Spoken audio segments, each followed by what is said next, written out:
Muy buenos días a todos en México y muy buenas tardes a todos en España.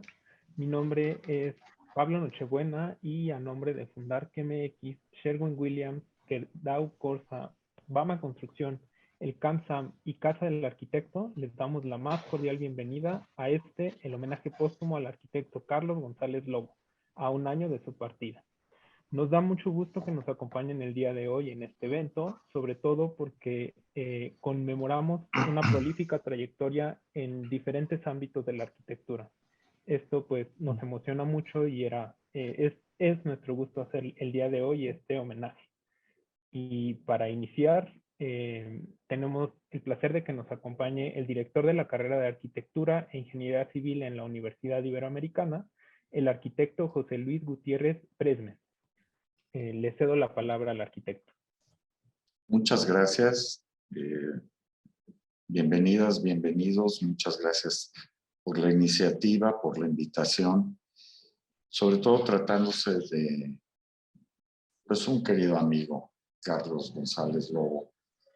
Como aquí se va a exponer sobre su obra y distintos ángulos, yo seré muy breve y nada más unas pocas palabras hablando de esta otra parte que no viene en los currículums. Y es la parte humana. Yo tuve la enorme fortuna de que Carlos fue mi maestro mientras estudiaba aquí en la Iberoamericana. Después, colega, y construimos una muy querida amistad, en la que por ahí jugamos con varias cosas, como él decía. La calidad humana de Carlos difícilmente se refleja nada más con un CD o con imágenes de su obra, pero era algo que lo caracterizaba. Y sobre todo dueño, quienes tuvieron la oportunidad de conocerlo no me dejarán mentir, del gran arte de la conversación. Carlos era un gran conversador. Esta capacidad de atrapar con el don de la palabra, de convencer, de hacer ensoñar, de poder pasar horas platicando alrededor de una taza de café o en muchas ocasiones de algo más fuerte, pero sin que el tiempo se notara. Entonces, esto era lo que caracterizaba a Carlos como amigo, pero también en general como maestro. Tenía prácticamente un ágora informal fuera de las aulas de personas que lo rodeaban para simplemente escucharlo, contar sus anécdotas, sus visiones, sus proyectos. La verdad es que a Carlos se le extraña, se le extrañará siempre, y por eso celebro y agradezco esta iniciativa. Esta parte personal que pues, quienes tuvimos la suerte de compartirla con él, la atesoramos como un verdadero regalo. Muchas gracias. Muchas gracias por estas palabras introductorias, arquitecto José Luis. Sin duda, es muy grato escuchar todas estas vivencias de parte de alguien que convivió directamente con el arquitecto Carlos González. Y bueno, a nombre de Fundar MX, yo le cedo la palabra a la arquitecta María Bustamante, quien igualmente nos regalará unas palabras antes de iniciar. Adelante, arquitecta. Muchas gracias, Pablo, y muchísimas gracias, Josefo, por estas palabras de introducción, por esta bienvenida a todos los que nos acompañan aquí en el Zoom y también en las distintas redes sociales. Nos da muchísimo gusto que estén aquí. Vemos que hay desde otros países que nos están acompañando. Digo, el propio ponente nos hace el favor de estar desde Barcelona transmitiendo este mensaje del día de hoy en este homenaje a una persona que, como ya lo dijo bien Josefo, quien lo conoció lo quiso profundamente porque era una persona increíblemente humana y muy especial. Tuve la fortuna de que fuera mi maestro en la Universidad Iberoamericana en la materia de proyectos, en un trío muy particular que hizo junto con el arquitecto Oscar Hagerman y Miguel Rubio, en donde fue una materia que de verdad fue de una manera muy integral aprender a apreciar lo que es la arquitectura y la arquitectura social. Y ellos nos llevaron a pues, hacer un primer proyecto en una zona en Morelos, a una familia real, en un terreno real, y nos cuestionaban cada uno de los materiales que empleábamos. Hacer una cinta de materiales, una nueva hilada para tratar de generar una mayor altura en una vivienda, significaba dinero que a lo mejor imposibilitaba que la familia pudiera tener su casa antes, en menor tiempo, con una economía posible para ellos. Fue la primera vez que me acercaron a esa sensibilidad de proyectar y construir para una persona que de verdad tiene una necesidad máxima de tener un espacio digno, con las mejores condiciones, y que está en las manos de uno el hacer esa calidad arquitectónica que merecen. Fue a partir de ahí que yo le empecé a tomar un cariño inmenso al arquitecto Carlos González Lobo, y que después fuera uno de los sinodales de mi tesis de licenciatura. Él, con, ya saben, una pasión, como bien lo dijo Josefo, en su manera de hablar, en su manera de expresarse, en todo su sentir, en un total conocimiento y sensibilidad con la arquitectura. Él siempre me guió muy bien para que esa tesis se convirtiera en un libro.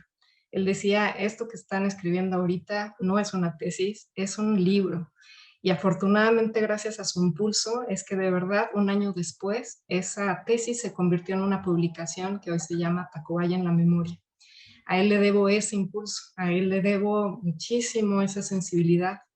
La última vez que lo vimos fue hace como 4 o 5 años, en un amigo que teníamos común, el arquitecto uruguayo Nelson Inda, que había venido a México y que quería pues reunirnos. Nos llevó el arquitecto Carlos González Lobo a tener una plática, a comer en un restaurante yucateco en la colonia Cuauhtémoc, y toda la conversación giró en torno a una manifestación de una admiración enorme a un arquitecto poco reconocido en México. A pesar de que ya tuvo una exposición grandiosa en el Palacio de Bellas Artes, en el Museo Nacional de Arquitectura, al arquitecto Carlos Leduc. En esa conversación, en esa comida, bueno, alabó totalmente su obra, su trayectoria, lo que es la arquitectura y la sensibilidad de saber construir y proyectar bien. Fue una conversación que nos mantuvo hasta las lágrimas porque fue muy emotiva, como solo él sabía hacerlo. Yo creo que no había una conversación que no llevara a la emoción total por las cosas, por la arquitectura. Eso mismo sucedió ese día. Todos estuvimos con las lágrimas en los ojos, y era lo que provocaba Carlos González Lobo cada vez que abría la boca para hablar sobre arquitectura. La emoción de lo que es capaz el hombre de crear. Y eso yo creo que es lo que hace que para muchísimos de nosotros, arquitectos egresados de la Ibero, egresados de la UNAM, generó él en todos los que lo conocimos. Es un verdadero maestro que nos enseñó a ser más sensibles con una de las profesiones más bellas que tiene la humanidad. Así es que estamos muy felices de hacer hoy un homenaje a un año de su partida, con una ponencia bellísima que nos va a dar el doctor en arquitectura, Humberto González Ortiz, quien hizo pues toda su tesis doctoral en la vida y obra de Carlos González Lobo. Esperamos que lo disfruten mucho y gracias por acompañarnos. Claro que sí, muchas gracias, arquitecta, por estas palabras. Es sin duda maravilloso escuchar todo esto que nos comenta. Y bueno, antes de iniciar y cederle la palabra al doctor Humberto González, me permito leer su semblanza, sobre todo para tener el contexto de quién es nuestro ponente el día de hoy. El doctor en arquitectura Humberto González Ortiz es arquitecto por la Facultad de Arquitectura en la UNAM, arquitecto superior en la Escuela Técnica Superior de Arquitectura de Barcelona, de la Universidad Politécnica de Cataluña, y doctor por la misma institución con la tesis doctoral Carlos González Lobo, Caminos hacia lo alternativo dentro del ámbito conceptual, proyectual y contextual de la arquitectura. Es especialista en la obra del arquitecto mexicano Carlos González Lobo y la arquitectura moderna latinoamericana. Realizó actividades de docencia en el taller José Revueltas en la Facultad de Arquitectura de la UNAM en 1996. Durante los últimos 15 años ha participado en diferentes congresos, seminarios y dictado diferentes conferencias de arquitectura en Venezuela, México y España. Ha publicado artículos de arquitectura en diferentes revistas científicas y especializadas. En México, en la revista Ciencia Ergo Sum, revista Legado, revista Bitácora, revista Academia, Obras Web y Fundarque MX. En Estados Unidos, en A+C Moderna, y Brasil, en la revista virtual Vitruvius. Actualmente ejerce como investigador y crítico de arquitectura, consultor de manera independiente y es jefe de obra desde hace más de 15 años en Barcelona, España. Ante todo, se describe como peatón, poeta, fotógrafo, arquitecto y crítico. Reflexiona caminando la ciudad. Y antes de cederle la palabra, los invitamos a que nos dejen sus comentarios en el chat o levanten la mano a lo largo de la sesión. Al final podremos leer estas preguntas y poder generar un diálogo. Sin más, yo le cedo la palabra al doctor Humberto González para que inicie su ponencia. Pues buenas tardes a todos. Antes de empezar esta charla, pues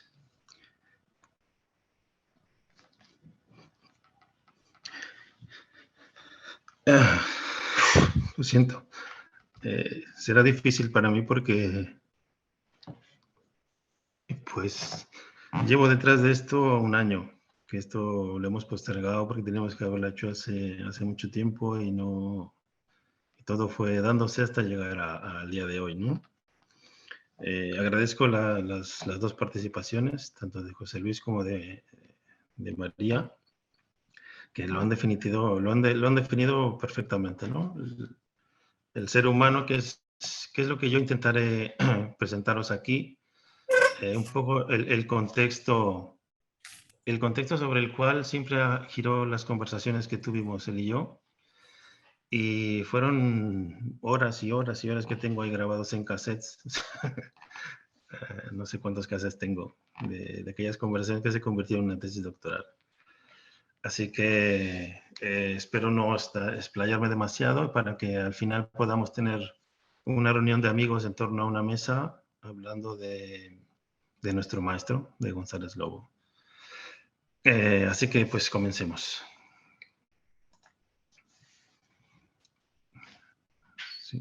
Sí puedo pasarlo yo, ¿no, Pablo?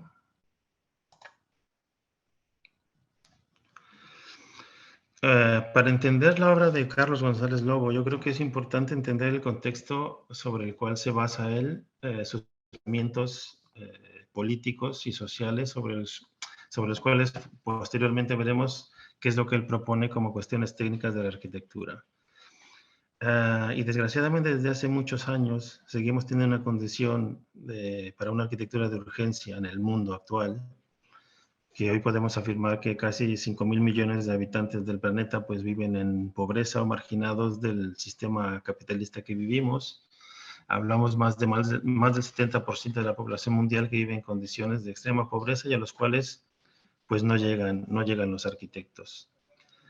La crisis financiera que ha pasado el mundo y que comenzó en el año 2007 y llevamos ya unas cuantas décadas en ella, solo ha servido para que la gente más rica del planeta se haga más rica y la población marginal y pobre pues crezca y se deterioren aún más sus condiciones de habitabilidad en el mundo, ¿no?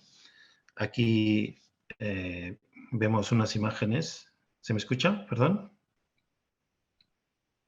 Sí, todo bien. Vale. Son tres imágenes muy típicas que uno los puede ser barrios de cualquier ciudad latinoamericana perfectamente. Y luego vemos aquí lo que empezará a pasar a partir de ahora en el verano, que toda la gente de África, huyendo de todas aquellas salvajes guerras que hay ahí, buscan las costas de Europa. Y luego una imagen cotidiana que es, esto es el metro de la Ciudad de México, y que vemos que no, tal vez toda esta gente que viene en este metro no vive en estas mismas condiciones, pero tenemos unas condiciones económicas que nos llevan a habitar el metro de esta manera, ¿no?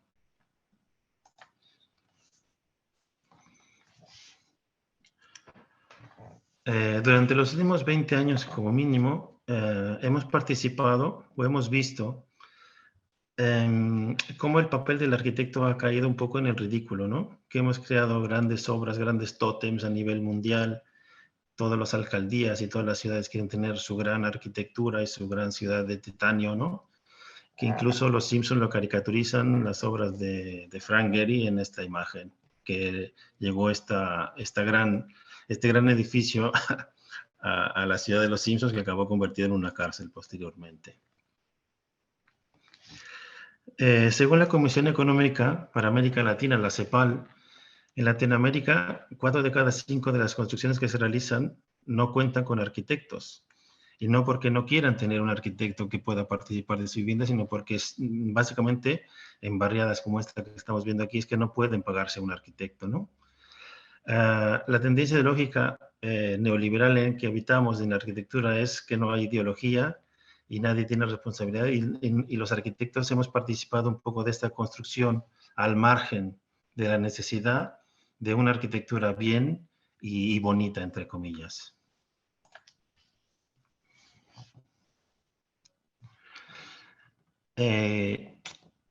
Hoy vivimos en un tiempo en que todo es como muy inmediato. Tenemos que dar una opinión en unos cuantos caracteres en Twitter, que últimamente está que echa humo, ¿no?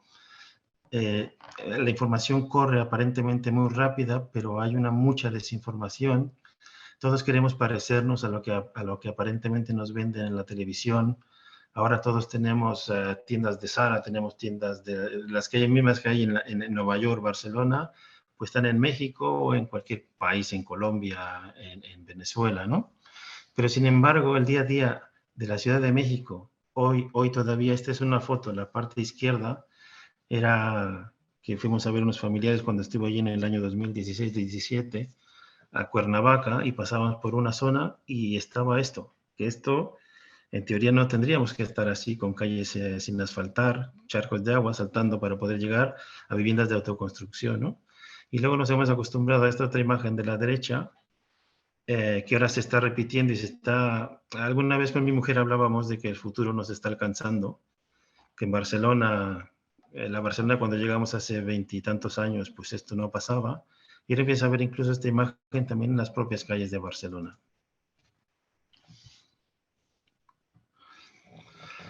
Yo creo que podemos aprovechar esta oportunidad, estamos todos aquí reunidos para hablar de este tema tan importante y de nuestro maestro, porque yo creo que hace muchos años nos falta tener esa posibilidad de sentarnos tranquilamente y reflexionar, ¿no? Una palabra que incluso en las escuelas en España, como mínimo, pues están quitando las clases de lógica, las clases de ética, están confrontando las realidades, están negando cosas que han pasado y que si las olvidamos podemos volver a repetir cosas muy graves, ¿no? Pero también los arquitectos, yo creo que necesitamos con urgencia sentarnos en torno a una mesa, tanto como decía María como José Luis, y reflexionar sobre cuál es nuestro ser en el mundo como arquitectos, qué es lo que se nos pide, qué es lo que podemos ofrecer, qué es la necesidad que tiene pues la mayoría del mundo, ¿no? Que no está incluido dentro de todo este merchandising del sistema económico en que vivimos, ¿no? Yo creo que deberíamos pensar en el derecho a la ciudad, que es un derecho a la ciudad para todos los ciudadanos, incluidos pues los marginados y los que no tienen acceso ni al agua potable, ni a la escuela digna, ni a los autobuses, que siguen rellenando los cerros de las ciudades grandes en América Latina, cosa que en España se frenó. Ahora tenemos invasión de montañas en Barcelona por motivos económicos de otra manera, no son barriadas, pero son gente que la gentrificación de la ciudad les está obligando a salir de la ciudad porque no podemos pagar pisos aquí. Y ahora se están llenando las montañas de chalets y pisos bonitos, bien hechos, pero caros porque tú no puedes ya vivir en Barcelona, ¿no?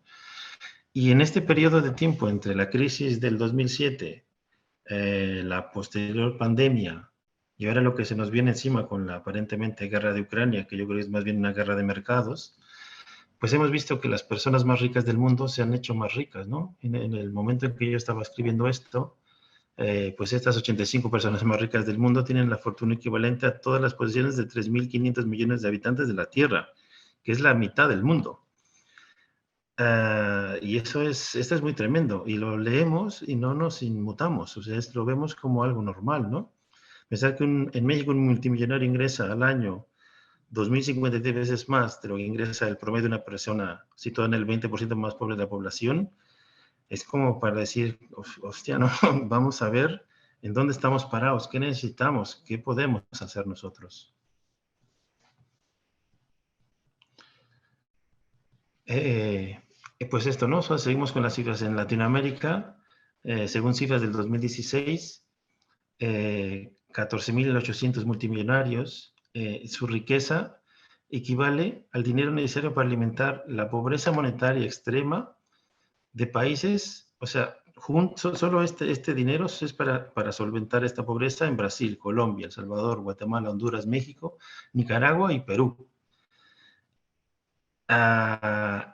Yo sé que son cosas que aparentemente no vienen al tema, pero creo que tienen todo que ver con el tema que estamos tratando, ¿no? Porque de aquí surgen muchas reflexiones que Carlos tuvo la osadía de convertirlo en realidades y propuestas.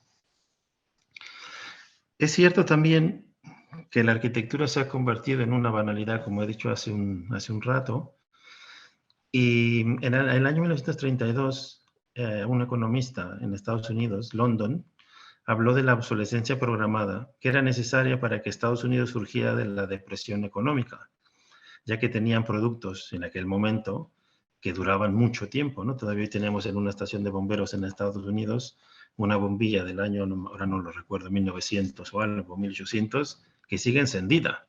Las medias de nylon de las chicas para los vestidos no se rompían nunca, ¿no? Y entonces eso, para un sistema capitalista, pues no iba bien, y entonces el dinero no fluía, y ¿qué inventaron ellos? Pues el hacer productos perecederos, ¿no? Que durante un tiempo tú los tenías, funcionaban, se estropeaban y comprabas uno nuevo, porque no se podían reponer. Con lo cual estamos llenando de productos mediocres, hacemos colas cuando sale el último iPad o el último iPhone o el último lo que sea. Aquí vimos a este muchacho aquí abajo que sale súper contento de la tienda de Apple con 2 iPads, ¿no? Y después todo eso se convierte en basura moderna, y vemos las otras 2 imágenes que son países de África, donde todo esto que se compra y se sabe que después se tira, nunca sabemos a dónde va a dar, ¿no? O sea, tenemos y salvamos un poco la conciencia, al menos en Europa, de llevarlo a sitios verdes a reciclar, y pensamos que ahí ya se olvidó el problema, pero luego tengo un amigo, a Mike Anane, en África, que se dedica a ir a todos los basureros y coger las marcas registradas y los números de serie de cada cosa, y está demandando a la Universidad de Penn State, a la Universidad de tal en Inglaterra, a la otra universidad, porque todos tiran y todo llega allí, donde antes había ríos y la gente en África iba a coger peces para comer, pues ahora están los chicos quemando plástico para sacar el cobre, para poder sacar algo de dinero para intentar sobrevivir, ¿no? Por eso, pues yo creo que hoy tendríamos que pensar en una nueva tendencia que está surgiendo en Europa hace ya bastante tiempo, que se llama el decrecimiento, para parar esta vorágine, donde los que menos tienen cada vez son más, y los que tienen todo también cada vez son más, pero son una pequeñísima minoría, ¿no? Entonces tendríamos que pensar que el futuro próximo puede ser peor que lo que estamos viendo ahora, pero estamos siempre a tiempo de pararlo, disminuir el consumo y comenzar a respetar el medio ambiente, los ecosistemas, y comenzarnos a respetar también nosotros como seres humanos. Y en el campo de la arquitectura, desgraciadamente, como les he dicho, pues esta obsolescencia programada que hemos visto en los productos perecederos tecnológicos, pues la hemos reproducido también en una cosa que yo llamo obsolescencia programada arquitectónica. Siempre con hermosas fotografías, siempre digo yo como en papel cuchilla doble carta. Normalmente son imágenes de los edificios sin gente, algún render, en los renders siempre sí que sea alguna persona para que tenga escala humana, pero vemos esta foto así como esta que vemos en la parte superior, que es cualquier alcalde de España reunido con lo creme de la creme de los arquitectos europeos para que vengan a tu ciudad a hacerte su edificio, ¿no? Y sea alguien dentro del mundo y dentro de los turismos estos mundiales, que ahora lo que vamos es con cámaras de fotos retratando edificios, ¿no? Y hemos consolidado pues una serie de arquitectos que hacen proyectos súper mega guapos y bonitos y zapatos imposibles de ponerse, ¿no? Ciudades de las artes y las ciencias que son muy bellas, pero son muy caras, porque constructivamente fue muy complicado construir todo aquello. Y son los divos, y esto, yo creo que esta tendencia empieza a cambiar ahora, ¿no? Porque a Frank Gehry tú le preguntabas si esto le parecía bien o no, y pues hacía esto, ¿no? Nos sacaba aquí el dedo, nos hacía la butifarra que dicen en España, ¿no? O Zaha Hadid, que se inventaba estos zapatos caros y yates, y dentro de que, independientemente de la cuestión meramente formal, de lo que puede parecer bello o no, de una arquitectura.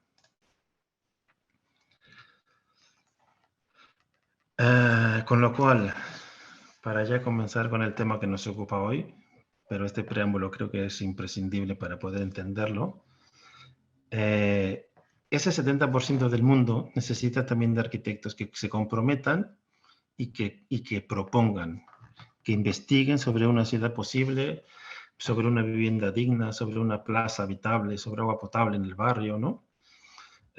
O sea, este contraste de lo que vemos aquí en la foto esta de arriba, que es muy conocida, ¿no? Este niño que intenta beber agua de aquella cosa que hay agua retenida allí, y de por qué no todos tenemos derecho a los derechos humanos que en teoría en el mundo nos gobiernan.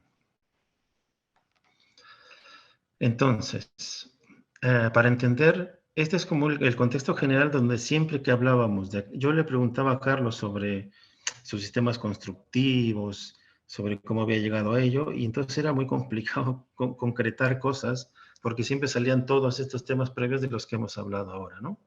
Entonces lo que hice yo fue como organizar todo un poco para entender de dónde viene Carlos, de dónde venían sus reflexiones y por qué llegó hasta donde había llegado.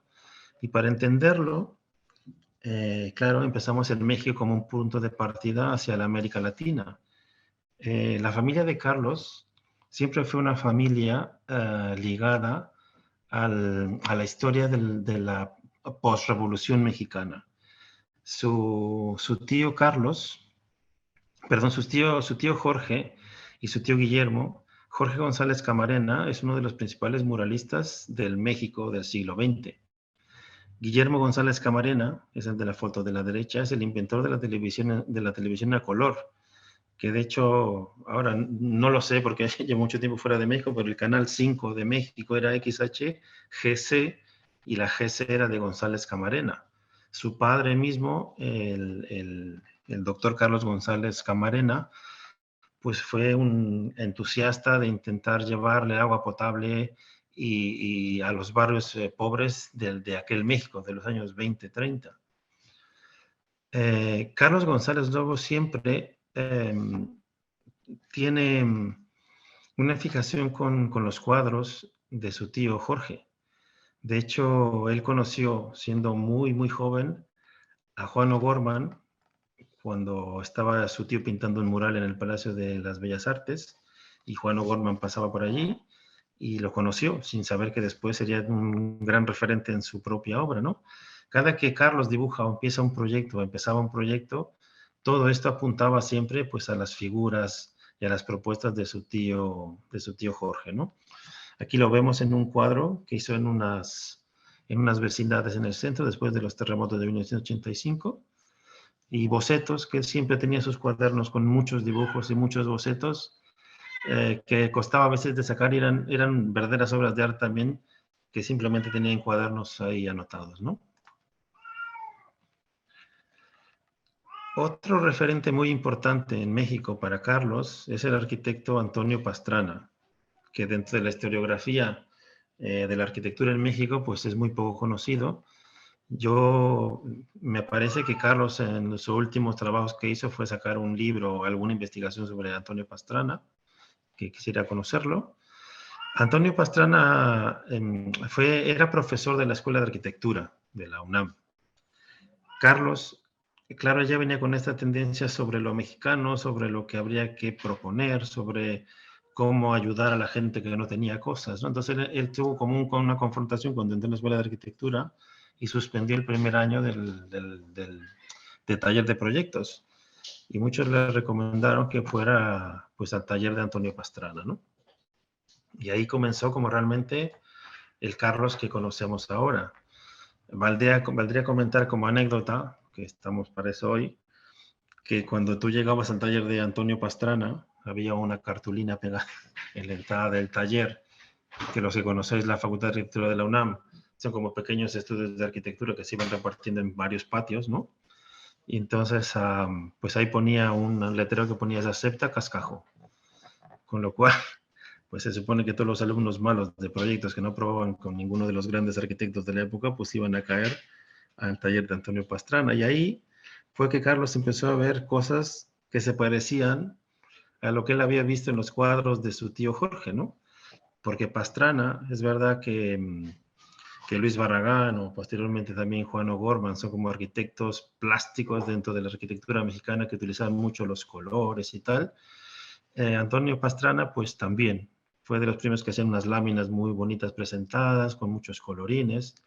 Y aquí vemos una de sus obras más importantes que no se llegó a construir para cuando se hizo la ciudad universitaria en México, pues es este proyecto del casino, el gimnasio y los baños para la ciudad universitaria. Y aquí vemos ya unas estructuras que se nos asemejan a lo que conocemos de Carlos, ¿no? Unas estructuras de cascarón, de hormigón, que a Carlos después le empezaron a entusiasmar y aquí fue donde él realmente empezó como a ver otra posibilidad plástica dentro de la arquitectura, ¿no? Pastrana también fue un arquitecto que realmente ejerció el funcionalismo en México de una manera radical y buenísima, solo que no es conocido, ¿no? Si estas fotos las podríamos tener en colores, pues no le pediría nada a Luis Barragán ni a Juan O'Gorman. Fue el creador de un estilo dentro del funcionalismo europeo, pero actualizado a las necesidades y referencias y cultura de lo mexicano, ¿no? Otro referente súper importante para entender a Carlos es el arquitecto Juan O'Gorman. Juan O'Gorman fue pintor y arquitecto y yo creo que es uno de los grandes artistas y pensadores de la historia del México del siglo XX. Para mí yo creo que es un referente conocido, pero debería ser un poco más conocido. Juan O'Gorman aplicó también con rigor los principios del funcionalismo europeo de Le Corbusier, las casas sobre pilotis, y lo adaptó a la funcionalidad y a la necesidad de una estructura para habitantes de la Ciudad de México, ¿no? Aquí lo vemos, este edificio muy famoso en San Angelín, que fue un encargo del pintor Diego Rivera y Frida Kahlo, que les hizo su casa estudio, que ha sido rehabilitado el edificio, se puede visitar ahora, el que no esté en México y pueda visitar México, les recomendamos que vayan a verlo. Es un edificio súper bonito, pero claro, si uno lo pone en el contexto de 1929, 29-30 que fue hecho este edificio, en el contexto de San Ángel, que era una cosa muy colonial mexicano, californiano, una cosa de arquitectura muy tradicional, pues claro, esa estructura hoy en día, pues claro, es muy elegante, muy bonita, pero chocaba mucho y es lo que es lo que quería Juan O'Gorman, confrontación sobre unas nuevas propuestas de un resurgir de ese México postrevolucionario, ¿no? Y Juan O'Gorman, pues construyó nada más que todas las escuelas de la Ciudad de México con $1 millón de pesos de la época. Y digo lo del $1 millón de pesos porque una sola escuela que se había presentado por parte de la Secretaría de Educación Pública había costado $1 millón de pesos. Y claro, Juan O'Gorman necesitaba que todas las escuelas, los niños mexicanos de aquella época, pues tuvieran acceso a la educación. Entonces él propuso, en algunos eran edificios enteros nuevos, en otros eran rehabilitaciones, pero y construyó con ese mismo presupuesto todas las escuelas del DF. Desgraciadamente yo las que he podido encontrar en pie, pues tampoco están muy... esta cuestión del patrimonio, que parte del trabajo y la labor que hacen en Fundar, que me parece fundamental, que en México no existía hasta hace nada, hasta que prácticamente que están ellos haciendo esto. No tenemos edificios catalogados, hay que irlos a buscar, a ver qué es lo que va quedando, ¿no? Y entonces aquí vemos, por ejemplo, que estas ventilaciones que ahora ya están tapadas, ahora ya no funcionan, Pues claro, para que el millón de pesos realmente fuese como lo pequeño, fuese grande, ¿no? Pues estas son, en México estos son tuberías de drenaje que se utilizan para canalizar el agua o el desagüe del medio de la calle. Entonces era barato y quedaba bien estéticamente, pues entonces con eso ya teníamos ventanas y había ventilación y los niños tenían pues las aulas saneadas, ¿no? Pero bueno, lo vemos ahora que está aquí un poco ya más como que se ha deteriorado. Otro arquitecto del cual Carlos siempre nos comentaba era Juan Legarreta, un arquitecto que murió joven y fue el heredero en México de los principios del SIAM europeo de 1929. Fue un arquitecto entusiasta, muy radical, que planifica y proyectó la vivienda obrera en México. Legarreta, en el año 30, construye la primera vivienda obrera mínima en México, que esto es su proyecto de tesis profesional para recibirse de arquitecto. Consiguió dinero a través de la familia y pudo construir el proyecto. Y ahora, al menos de esta foto debe ser 10, 12 años, pues lo que era la primera vivienda obrera mínima en México, que debe ser como un gran referente para la arquitectura como patrimonio, pues es una vulcanizadora, o lo era en aquel momento, ¿no? Para reparar ruedas de coches pinchadas y estas cosas. Algo queda de lo que fue, pero claro, ya no tiene el mismo uso, ni está catalogada, ni nada, ¿no? En 1932, Legarreta mismo gana el concurso para la Casa Obrera Mínima. Y aquí sí que me quiero detener un poquito porque yo recuerdo que en mis clases también del taller José Revueltas de la UNAM, yo nunca supe que era de Juan Legarreta en aquel momento, pero siempre me explicaban esta manera de cómo estaba diseñada estas casas, ¿no? Porque tengamos en cuenta que en aquella época las familias obreras mexicanas no tenían casas, vivían en cuartos redondos, en chosetas, en palafitos, ¿no? Pero no tenían una vivienda como tal. Y entonces lo que aquí se intentó que es, pues la madre, como el centro o el núcleo de la familia. Aquí vemos que ya la azotehuela, en esta parte que se ilumina en azul, pues está la cocina conectada directamente con una azotehuela para que los recorridos dentro de la vivienda pues sean como, dentro de las actividades que hacía el ama de casa, pues sean como muy, muy cómodos. Luego se creó una estancia, que el de cuarto redondo pasó a ser una estancia comedor con la posibilidad de tener cuartos para cada miembro de la familia, ¿no? Que al menos aquí ya teníamos que creo que Carlos habló del número mágico que era el 4, pero aquí como mínimo tenemos la alcoba de padres, el cuarto del niño y el cuarto de la niña, ¿no? Que aquí ya vemos que está la estancia con 2 habitaciones, aunque sea con unas cosas correderas allí, pero se convierten en habitaciones con una privacidad que antes pues no se tenía. Y luego tenemos también la alcoba de los padres con un baño de doble uso, que también luego posteriormente Carlos en sus proyectos lo veremos. Y una alcoba privada, pues para que los padres, como tiene que ser, pues tengan la intimidad también, ¿no? Dentro de la familia. Y luego, pues en el José Revueltas, pues estas plantas no las veíamos, pero veíamos estos esquemas que dibujó Juan Manuel Dávila, profesor mío en la universidad.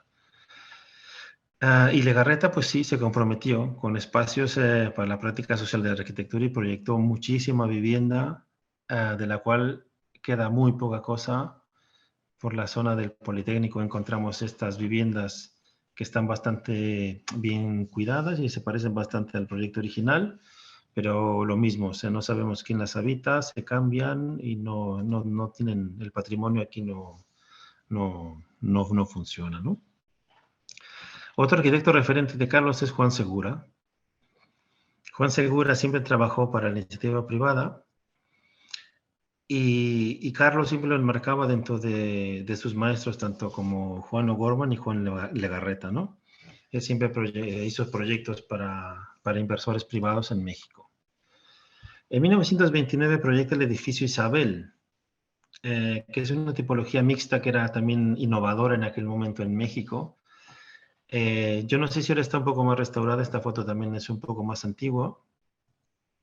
Y mira, ya que me contesta Iván San Martín que sí que muchas de estas obras están catalogadas. O sea, agradezco la información que no lo sabía. Y bueno, aquí era diferentes tipologías de vivienda, casas pareadas con patios interiores, una cosa también extraña en el México de aquella época con estos patios que vemos aquí. Os recomiendo que si no las conocéis también vayan aquí, que son unas viviendas realmente muy, muy hermosas. Y complementaba este edificio ermita el edificio Isabel, que este es muy famoso en la Avenida Revolución, que ahora también ha sido un poco restaurado, limpiado. Y este se construye en el año 1930, con una tipología mixta, que eran viviendas y comercios y cines en las partes de plantas bajas. Que de hecho este fue el primer cine que hubo en Ciudad de México. Todos los pisos interiores están unidos entre sí por un gran patio interior con una lucernaria increíble. Todos tienen una luz, unos acabados y una distribución realmente dignos de visitar. Pongo estas dos últimas fotos, que cuando el terremoto de 1985, Juan Segura era un arquitecto ya muy mayor, pero él sabía perfectamente dónde estaban todas sus obras. Entonces, cuenta Carlos en las reuniones que tuve yo con él, que las hijas de Juan Segura tenían que llevar a su padre, que se le estaba exigiendo que fueran a revisar todas y cada una de sus obras para ver si habían aguantado el terremoto y qué necesitaba la gente. Y estando en la colonia Guerrero, en el centro, para visitar las vecindades de Carlos, nos encontramos este edificio, que es una vecindad, no sé de qué año, de Juan Segura, y tiene la misma calidad de estética, funcional y arquitectónica que de los edificios que hemos visto en la Avenida Revolución. De México partimos hacia América Latina, que era otra visión que siempre Carlos tuvo, esta visión universal de su ser en el mundo, ¿no? Claudio Caveri es un arquitecto argentino que se considera uno de los teóricos más importantes y brillantes de la Argentina, pero él empezó siendo un arquitecto muy funcionalista de tendencias europeas, de las cuales se separó rápidamente, ¿no? Uno de sus edificios más emblemáticos es este, que es la iglesia de Fátima, que la construyó entre 1956 y 58. Y el estilo internacional de la arquitectura mundial, decía él que, claro, en Argentina, pues con ese clima que tiene Italia, estar construyendo viviendas con esos grandes vitrales, pues no, la intimidad y estas cosas no las veía muy claras. Y entonces él empezó como a fusionar la necesidad de la realidad argentina con lo que él quería construir como arquitecto. Y en 1958, junto con varios colegas profesionales, fundan lo que es la Comunidad Tierra, que está basada en el trabajo en equipo y una vida comunal. Entonces fueron haciendo y autoconstruyendo varios edificios. Y lo importante de esto aquí, bueno, en la foto de abajo a la izquierda vemos al arquitecto Caveri ya muy mayor, con su bastoncito, que hasta el último momento estuvo viviendo en la Comunidad Tierra, si no mal tengo entendido, era profesor de primaria, me parece ahí. Y entonces él comienza a experimentar con el metal desplegado, que si vemos estas estructuras, que son del año 58, cuando empecemos a ver qué hacía Carlos por aquellas épocas, pues ya veremos que hay mucha similitud. Y quizás no sé si realmente había un conocimiento entre ellos de que eran cotáneos, ¿no? que estaban en la misma época. Otro arquitecto de lo más brillante que ha dado América Latina es el arquitecto Rogelio Salmona, el colombiano. Rogelio Salmona comenzó muy tarde a construir arquitectura porque pasó mucho tiempo en Europa. Trabajó en el despacho de Le Corbusier en París. Y de hecho ayudó a algunas, pues esas de las casas de la Mancier, ahí en París, en las afueras de París, que eran unas casas como de bóveda latinoamericana, eran un poco influencia de Rogelio Salmona en la obra de Le Corbusier. Uno de sus proyectos más emblemáticos es la Casa de Huéspedes de Cartagena de Indias, que es como toda una experiencia de vida, ¿no? O sea, espacios que te van llevando, que te van conteniendo el clima extremo de Cartagena, por estos claroscuros, una arquitectura bastante parecida a la Alhambra de Granada, ¿no? Donde las texturas eran muy importantes para los recorridos con los patios y la vegetación. Rogelio Salmona trajo todo ese bagaje de conocimiento europeo y entonces cuando él comenzó a construir todo aquello, lo transformó en esta necesidad de lo que se necesitaba o los materiales que había en Latinoamérica y que no había que exportar o importar materiales de otros lados, sino de reutilizar o utilizar lo que nosotros teníamos en Latinoamérica y comenzó, era un arquitecto que experimentaba muchísimo con los materiales, con su manera de construir y su manera de utilizarlos. De hecho, si vemos esta plaza, por ejemplo, el dibujo de ladrillo, con estos círculos y círculos, ¿no? Y los ladrillos bellamente acomodados, Carlos decía que en su despacho, Rogelio Salmona, que era también un gran conversador y se reunían y bebían, bebían mucho cuando ellos se veían, ¿no? Que tenía un cuarto especial donde tenía materiales y él iba siempre con el maestro de obras y jugaba como quería constructivamente hacer las cosas. Estos edificios de Salmona hizo una charla en Barcelona hace muchos años a la que pude ir y él hablaba de que, claro, que ahora nos gastamos miles de euros en las instalaciones y el aire acondicionado de los edificios. Y sus edificios lo que eran lógicamente construidos, con lo cual, si dejabas el aire correr por donde tenía que correr, la ventana grande donde tenía que ser grande y la ventana muy pequeña donde tenía que ser muy pequeña, tú conservabas el clima interior de los estancios de lo que es un edificio de arquitectura sin necesidad de gastar dinero, ¿no? Entonces son todas estas pequeñas cosas que Carlos va como construyéndose de a pedacitos, ¿no? Otro referente súper importante también es Eladio Dieste, el ingeniero en Uruguay. Eladio Dieste dedicó básicamente su vida a llevar las posibilidades técnicas de ladrillo armado al ámbito latinoamericano y la necesidad propia de América Latina. La Iglesia de la Atlántida es una de las obras más emblemáticas y más conocidas de Eladio Dieste por su trabajo con esto de la doble curvatura en muros y cubiertas y aportando una técnica que después Carlos sería un peatón, ¿no? O una persona muy atenta a estos sistemas constructivos de cómo funcionan y cómo se podrían utilizar en las viviendas en México.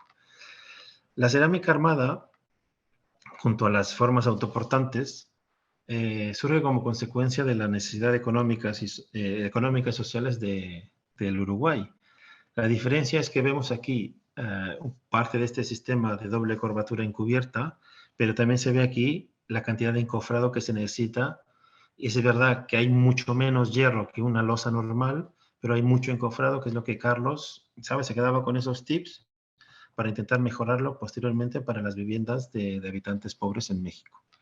Por tanto, yo creo que el camino hacia el empleo de ladrillo armado en América Latina en la construcción, pues lo tenemos en la figura de Eladio Dieste en el Uruguay. Y otra figura en común entre Eladio Dieste y Carlos González Lobo es Antonio Gaudí, en Barcelona. Antonio Gaudí pues tiene muchas obras muy emblemáticas que todo el mundo que viene a Barcelona pues va a ver la Pedrera, la Casa Batlló, ahora la Sagrada Familia, que es una cosa que particularmente yo no la acabo de entender porque se está creciendo demasiado y creo que está distorsionando un poco, pero ese es otro debate. Pero mientras construye la Sagrada Familia, construyó esta pequeña escuela que da origen a lo que acabamos de ver de la estructura de ladrillo armado de Eladio Dieste y a las posteriores estructuras de ladrillo armado sin encofrado de Carlos González Lobo. Porque él también aquí, en un espacio muy pequeño, mínimo, pues lo hizo pequeño, lo hizo grande, optimizando los recursos para poder hacer esta pequeña escuelica en una esquinita que ahora con la mole que se ha convertido en la Sagrada Familia, pues la gente pasa desapercibida. Pero os recomiendo que cuando vengan a Barcelona, en la esquina esta se detengan un poquito y miren la belleza y la magia de cómo se utiliza el ladrillo armado en una estructura para hacer un envolvente y hacer un lugar habitable, ¿no? Otro referente súper importante es el español Eduardo Torroja, el ingeniero. Eduardo Torroja fue un experimentador de las estructuras de hormigón para hacer grandes claros con estructuras súper ligeras. Él empieza el diseño de los cascarones de hormigón armado con encofrado, pero la lógica estructural de Eduardo Torroja tiene mucho que ver con la obra de Carlos González Lobo. En 1935, Eduardo Torroja cubre una luz de 55 metros en el frontón de Recoletos en Madrid, aplicando un concepto que todos los que conocemos a Carlos nos sonará de algo, que es el concepto de la viga díptera, que aquí vemos una luz gigantesca donde no hay vigas, porque las paredes del principio y del final actúan como viga díptera, que ahora veremos después el concepto. Una vez tenemos como esta primera parte contextual y esta otra parte histórica de cómo Carlos fue adquiriendo conocimientos, pasemos ahora a lo que es la propuesta tecnológica que ofreció Carlos, ¿no? Carlos a todos sus sistemas constructivos pues les ponía las siglas de su nombre, que los más conocidos son el CGL1 y CGL2, que son las bóvedas de barro de hormigón armado sin encofrado y las de barro armado sin encofrado también. Pero los primeros hallazgos de lo que es lo que después veremos de esas grandes estructuras de las iglesias de Carlos comenzaron en el año 58, que si recuerdan hace un momento hablamos de Claudio Caveri en la Ciudad Tierra, que más o menos por la misma época, el mismo año, uno en la Argentina y otro en México, comenzaron a experimentar en cómo moldear el hormigón como si fuese plastilina. Y aquí vemos una de sus primeras obras, si no la primera, en Ixpila, en Veracruz, que es la que vemos arriba a la izquierda, que era la casa de la maestra del pueblo. Y entonces aquí ya vemos así como esta cosa que hemos visto de cómo Juan O'Gorman utilizaba materiales para reutilizar y hacerlo barato, pues aquí vemos, ahora no recuerdo, me dirán por favor, porque cuando yo era niño en México venía el camión del agua y traía unas botellas grandes de agua, teníamos un fierro que había que meter el agua ahí sin pillarte los dedos, le ponías un hierrito y ahí te servías el agua, y entonces cada tanto venía el camión y había que cambiar aquellas botellas grandes de agua. Y si vemos las ventanas de esa casa de la maestra, son justamente las botellas de agua de aquella época utilizadas como vitrales y ventanas, que posteriormente lo veremos también en muchas de sus iglesias, y ya es la colaboración con María Eugenia Hurtado, todo este reciclaje de botellas para hacer unos vitrales preciosos. Y entonces aquí empieza Carlos a intentar moldear el hormigón como si fuese plastilina, y entonces empieza a hacer trabajos para su familia, para sus primos, para sus hermanos, y ya vemos que empiezan a salir formas aquellas como las que vimos con Antonio Pastrana en los baños de los gimnasios de la ciudad universitaria. Empezó a experimentar en el interior con dobles alturas para poder hacer estas estructuras que te podían liberar de paredes interiores que no hacían falta porque ya la estructura en sí misma era autoportante. Entonces también hay muchas de sus casas particulares con estas bellas chimeneas que vuelven a recordarnos posteriormente a la cubierta del Mirasol, por ejemplo, o a la de la iglesia del Pinol en Ciudad Juárez, y una pequeña capilla que se hizo también en el pueblo de Ixpila. Y aquí ya vemos la cruz de 4 puntas imitando o homenajeando a Antonio Gaudí en Barcelona. Y estamos hablando del año 58, 59.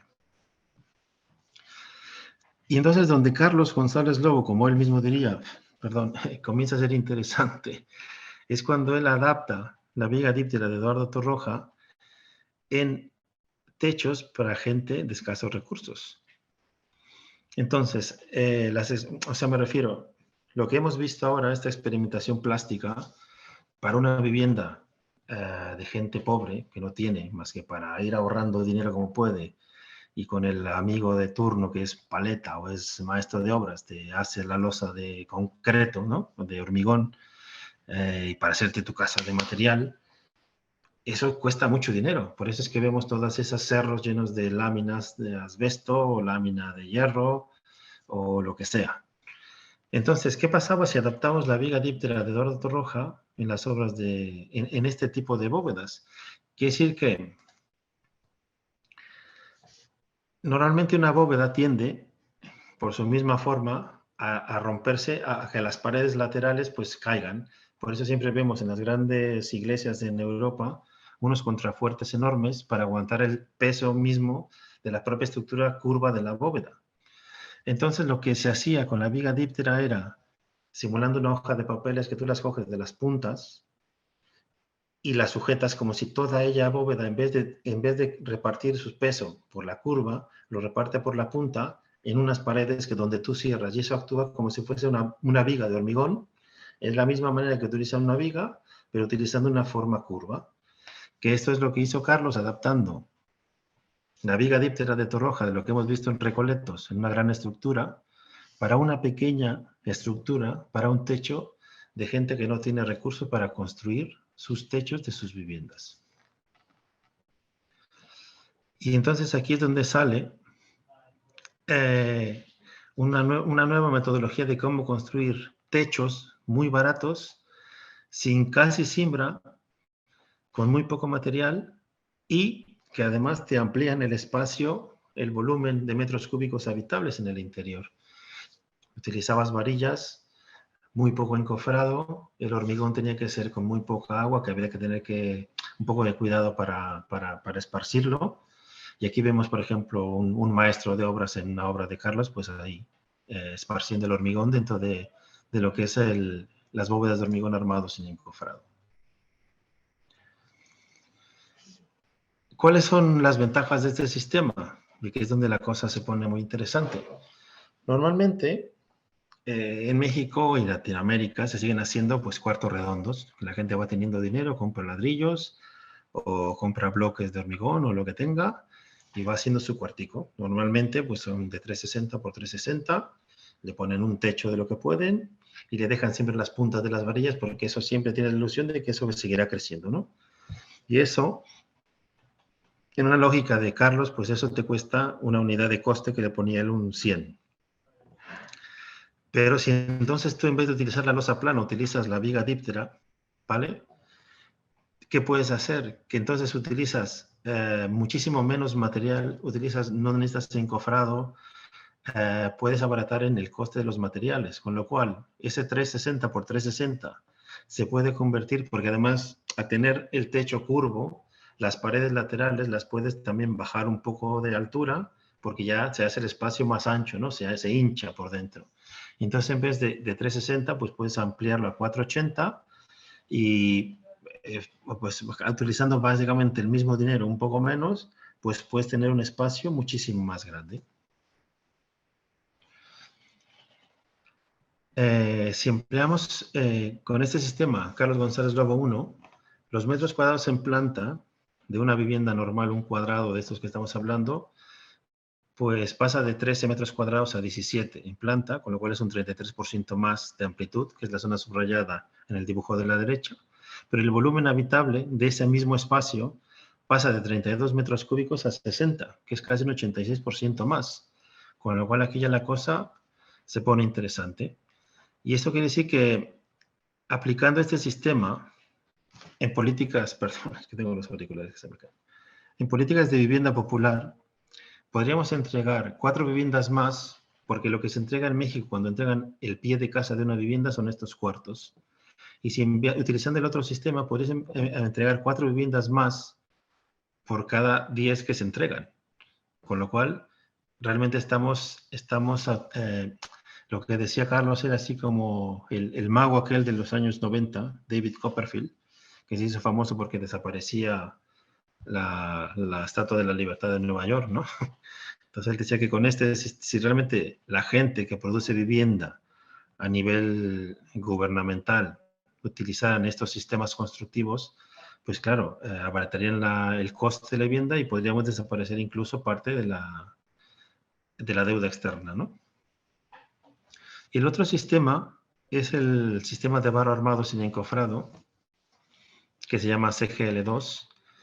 Y aquí sí tenemos ya parte de la experiencia hecha en el Uruguay, tanto con las bóvedas de doble curvatura del lado este y las tabletas uruguayas que se llamaban de Mariano Arana y José Luis Livni en el Uruguay, que hacían como pequeñas dovelas, como hacer el techo en cachitos, ¿no?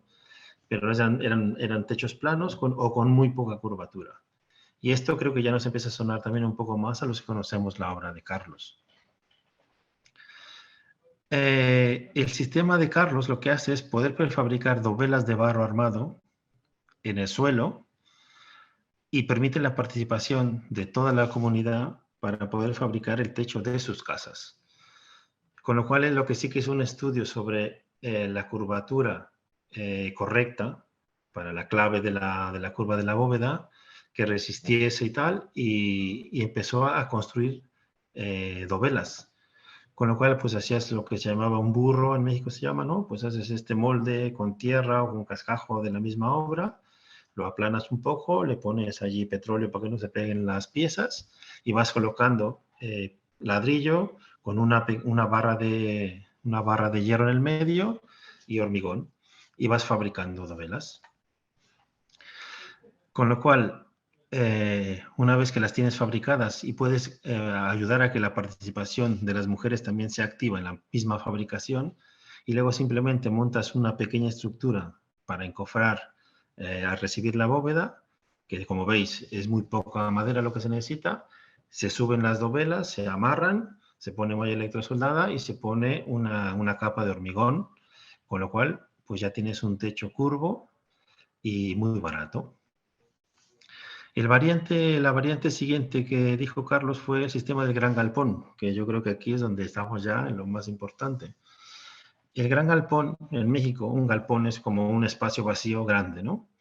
Entonces, la casa típica en México, que es lo que hablaba hace un momento, pues eso de 360 por 360 por 240 de alto, ya es un cuarto con tu losa plana de hormigón armado.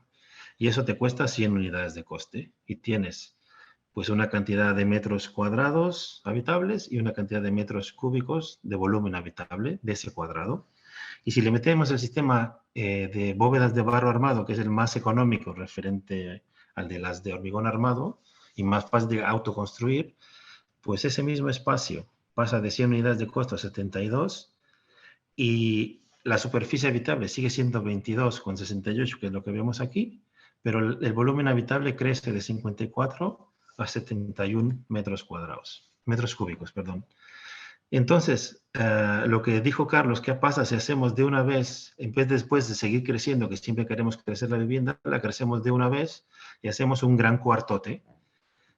Hacemos las paredes más altas, dejamos una preparación para después poner una tarima de madera o lo que sea y hacer una división horizontal en la vivienda y el techo que estaba en el medio lo pasamos para arriba y entregamos una gran casa vacía que se puede ir rellenando, pero ya tienes una casa terminada.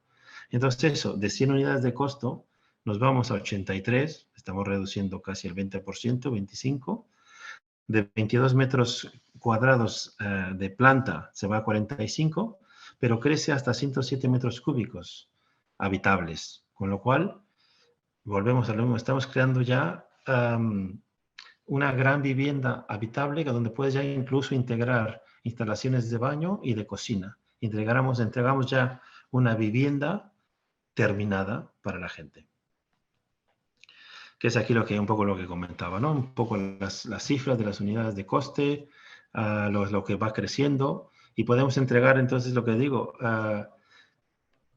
el doble de espacio en una casa hecha de material y terminada, y poder hecha también incluso por la misma gente.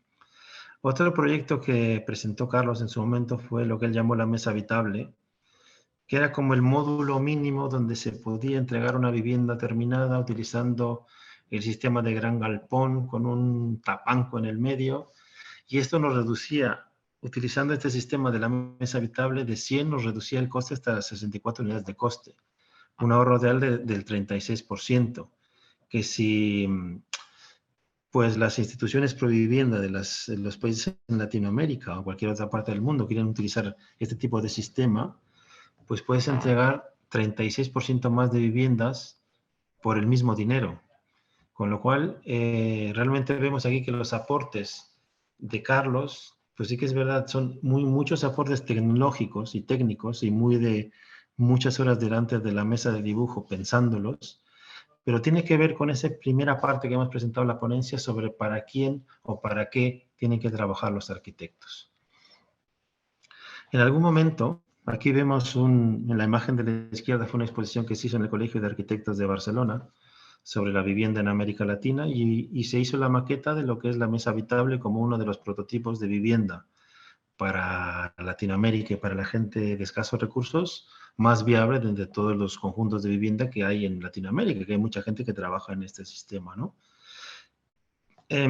Cuando las clases de Antonio Pastrana, allá en la Facultad de Arquitectura, Antonio Pastrana decía que en sus clases era como cuando vas a pescar y lanzabas el anzuelo, que el anzuelo es una pieza que está hecha de tal manera que cuando el pescado coge aquello y lo muerde, no te puedes zafar, te quedas enganchado allí, ¿no?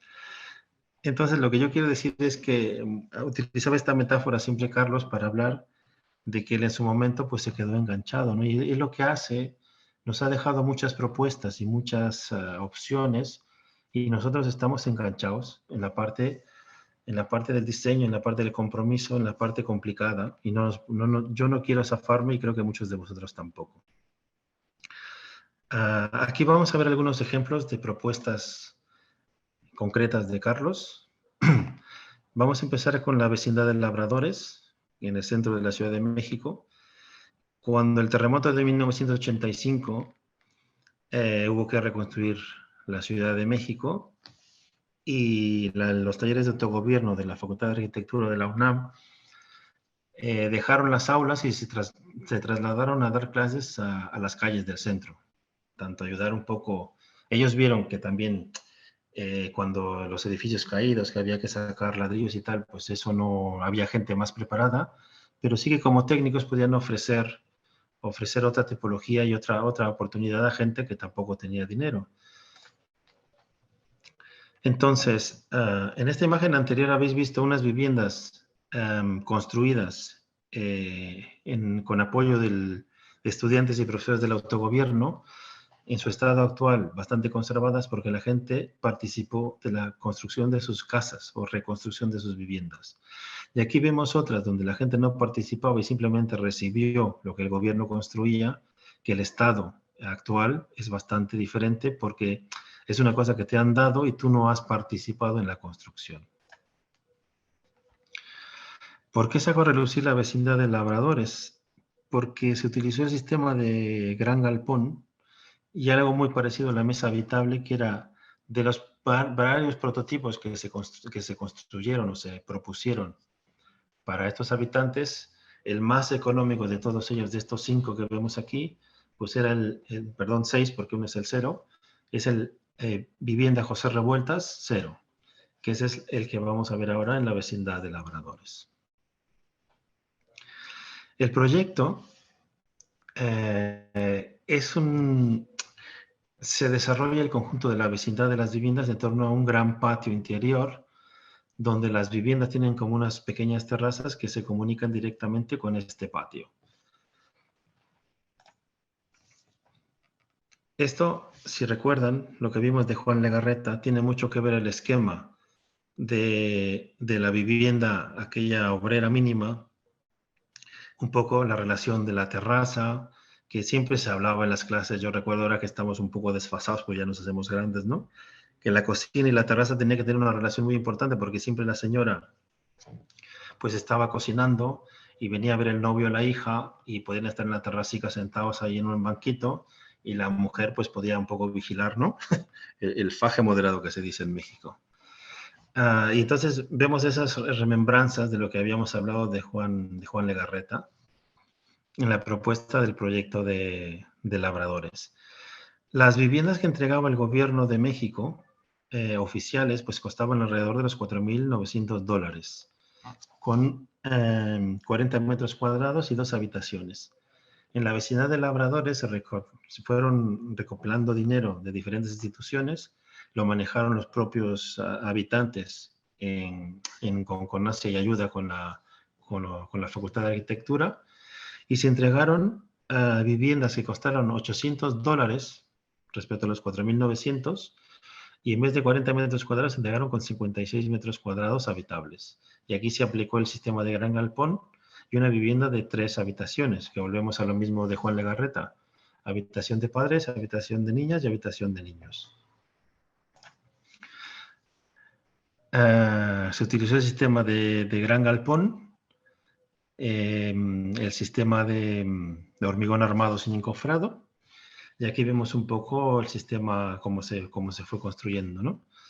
Una de las anécdotas de este proyecto es que estos croquis que vemos aquí de Carlos y un poco después ya cómo estaba en la construcción, pues había unos balconcillos que se ven en la parte interior, que se ve que en una reunión, y eso lo dejé por escrito en el artículo que escribí hace poco, pues se juntaban en los patios o en los terrenos baldíos para ver cómo iba a ser el proyecto, se presentaban las propuestas, como decía María, ¿no? Que vas a presentar de los alumnos. Fue un aprendizaje tremendo porque tú ibas a hacer proyectos con la gente, para la gente, y lo iban a construir, ibas a ayudarte incluso a ayudar a construirlo, ¿no?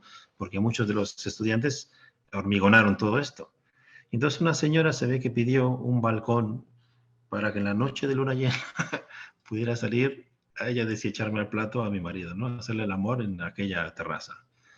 Es una cosa lúdica, que no sé si la mujer lo hizo o no, pero me refiero que el balcón se construyó y se propuso y está ahí, ¿no? Y hoy actualmente, pues, en un estado un poco más deteriorado por el tiempo, pero siguen estando allí las vecindades de labradores. En Ahome, en Sinaloa, hubo un desbordamiento del río en el año 89 y los campesinos de la zona perdieron sus viviendas. Entonces, de nuevo, el gobierno había ofrecido un tipo de viviendas pues que eran malas a nivel climático, porque eran muy pequeñas, eran estos cuadrados que hemos visto, en una zona muy caliente, muy calurosa. Y entonces, pues, Carlos contactó con gente allí y entonces le propusieron o le pidieron que hiciese, si por el mismo dinero podía mejorar las viviendas, pues le dejaban hacer aquel proyecto, ¿no? Entonces, pues hice un prototipo de vivienda utilizando el sistema de barro armado sin encofrado, que utilizó la ventilación eólica natural y el ladrillo en cubiertas y muros para optimizar tanto el frío como el calor interior de la vivienda. Y con esto, pues también realmente salieron un poco más económicas que el proyecto original, con lo cual, pues los campesinos estaban bastante contentos con sus proyectos, ¿no? Y hicieron sus viviendas ellos mismos en autoconstrucción. De las viviendas, como aprendieron en la metodología de las bóvedas de hormigón, de barro armado sin encofrado, pues hicieron un siguiente proyecto que era el proyecto de la escuela. Una vez que tenían ya los módulos definidos del ancho de los moldes para las viviendas, con ese mismo ancho pues se moduló las aulas de la escuela y ya eran experimentados constructores de dovelas de barro armado.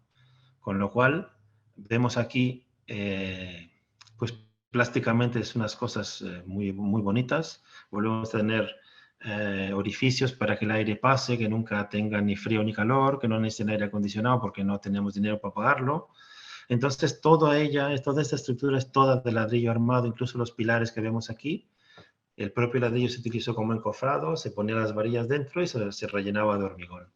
Y aquí vemos estéticamente, pues, una cosa bastante digna, hecha por la gente con su arquitecto. Y esto nos recuerda nuevamente aquellas escuelas que vimos de Juan O'Gorman, con esta radicalidad con la que hay que optimizar el escaso recurso para construir el máximo y lo mejor. Ay, perdón. Del proyecto de la escuela se construyeron unos baños que se llamaron los baños de la palomita. Entonces aquí ya fue como empezar a experimentar qué podíamos hacer con las dovelas de barro armado, que siempre se ponían dos en forma de bóveda y se pusieron con una doble curvatura, volviendo a recordar tanto a Antonio Gaudí como a Heredia y Dieste, para que también sean baños ventilados, bla, bla, bla, ¿no? Y entonces la anécdota de esto, pues esto, claro, que los baños estos parecían tener unas alas de paloma y la escuela es conocida esa como la escuela de los baños de la palomita y se construyó con dovelas de barro armado en doble curvatura.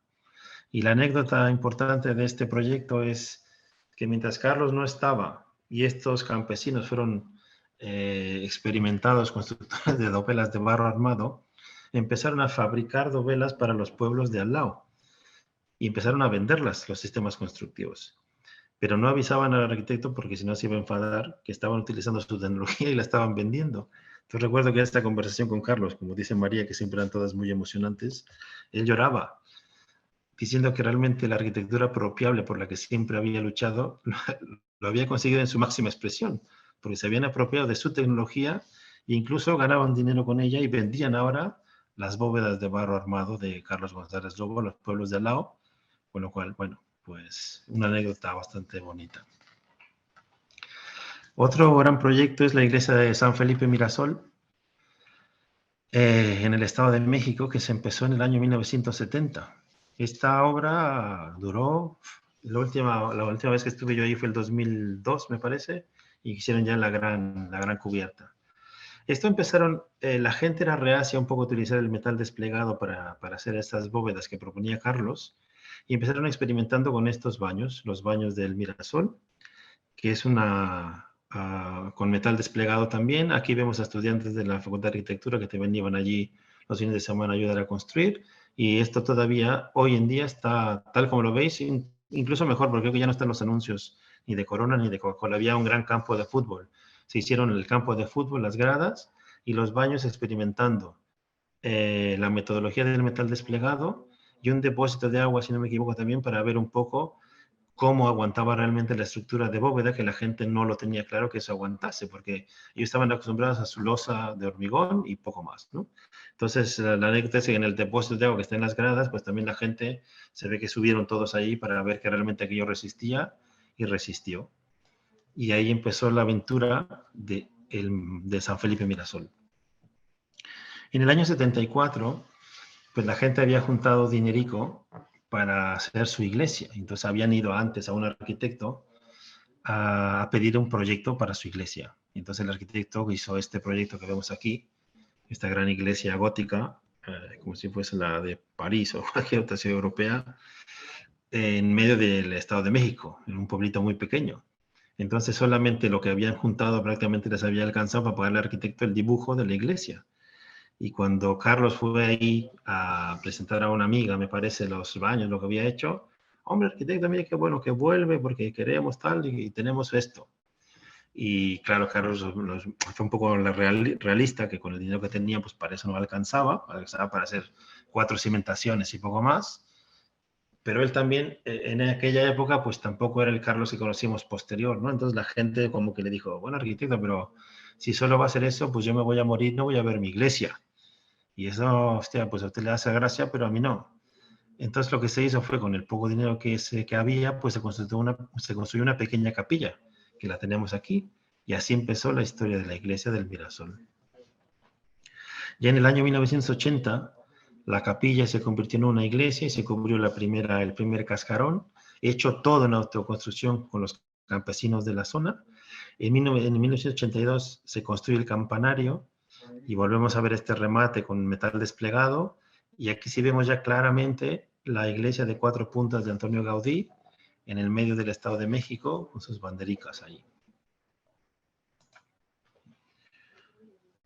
Entre el año 1996 y 2002, la gente pues volvía a conseguir dinero y construyeron ya la gran nave de lo que la iglesia es hoy en día. Lo más increíble de todo es que estas estructuras las vemos en las revistas internacionales de arquitectura, y vemos la foto muy bonita de Santiago Calatrava, que debe dinero por todos lados, haciendo este tipo de estructuras muy costosas, muy difíciles de construir, prefabricadas muchas de ellas. Y aquí vemos la foto de la izquierda, todo el pueblo con 4 puntales para sujetar lo que son los arcos y tal, todo hecho en metal desplegado, hecho por ellos. Y ahí vemos a Carlos en la foto de la derecha, pues un poco dirigiendo los armados y tal, y durante 3 o 4 generaciones han ido construyendo su iglesia y su identidad como pueblo, ¿no? Aquí vemos otra foto un poco posterior de la parte de atrás de la iglesia, la última ampliación de la nave central.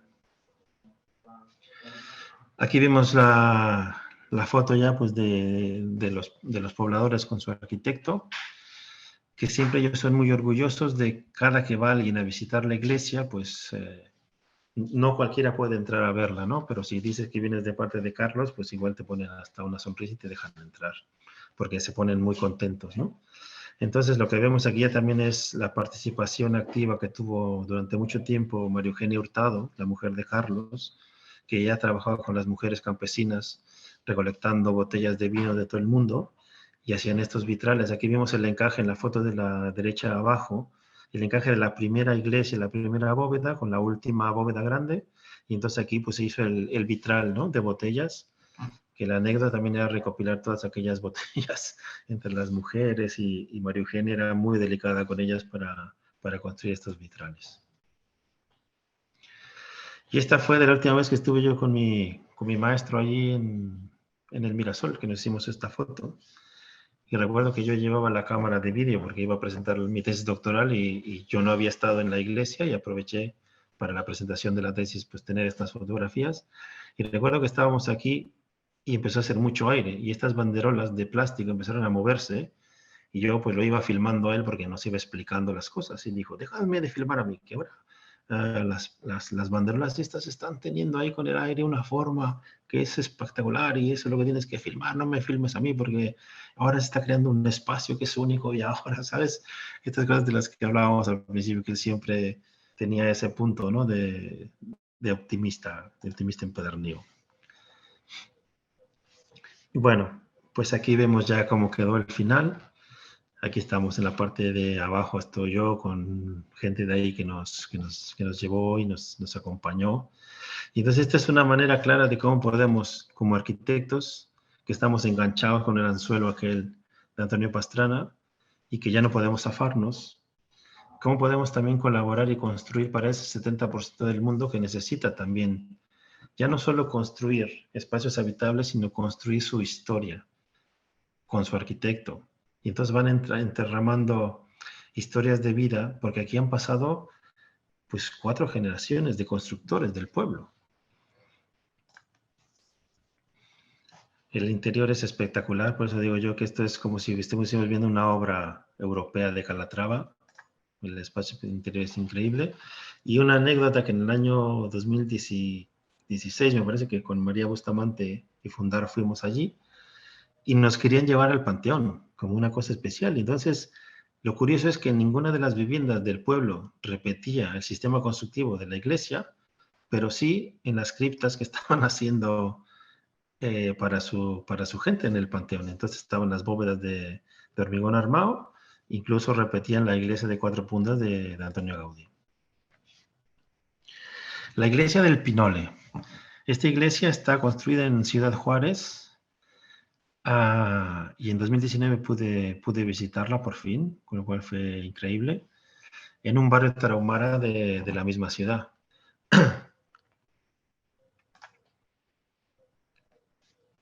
Este proyecto, cuando ya se pidió ayuda de la Facultad de Arquitectura de la Universidad Autónoma de Ciudad Juárez, y ellos pidieron la colaboración de Carlos, ya que tenían claro lo que querían hacer, preguntaron, ¿y ahora cómo lo vamos a hacer? Porque no tenemos dinero.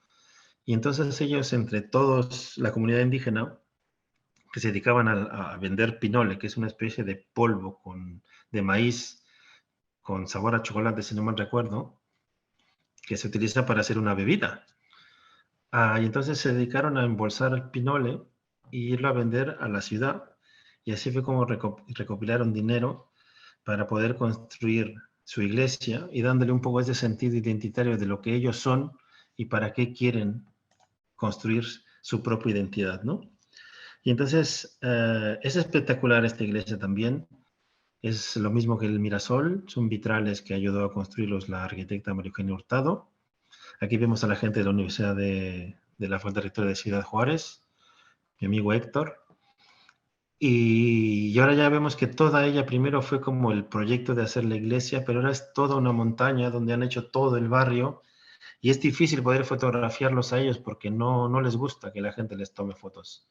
Ni salen cuando tú estás ahí visitando la iglesia, te la abren, pero se marchan. No les gusta relacionarse con los blancos, ¿sabes? Y es curioso porque tú estás mirando la iglesia por un lado y miras hacia la derecha saliendo del atrio y ves la border, ves la frontera de México con Estados Unidos. Y tú ves ahí los malls, ¿no? Se ven los grandes edificios ahí al lado Y tú ves que antes toda esta gente pues tiene que ir allí a trabajar, ¿no? Y ahora han sido capaces de, con recursos propios, con su propio esfuerzo, que ahora la iglesia también, la iglesia misma, la iglesia católica, creo que les ha vetado la iglesia porque ellos retiraban las mesas de interiores para hacer sus rituales indígenas y eso a los eclesiásticos modernos pues no les gusta porque profanan lo que es la iglesia católica. Entonces ahora tienen, creo que un problema que no tienen sacerdote y entonces se abre muy pocos días al año la iglesia porque no les gusta a los sacerdotes de Roma que los indígenas hagan sus rituales católicos a su manera. Pero ahí está, una iglesia construida de a poquitos, muy bella, con mucha historia y una realidad de que todo es complicado, pero es posible.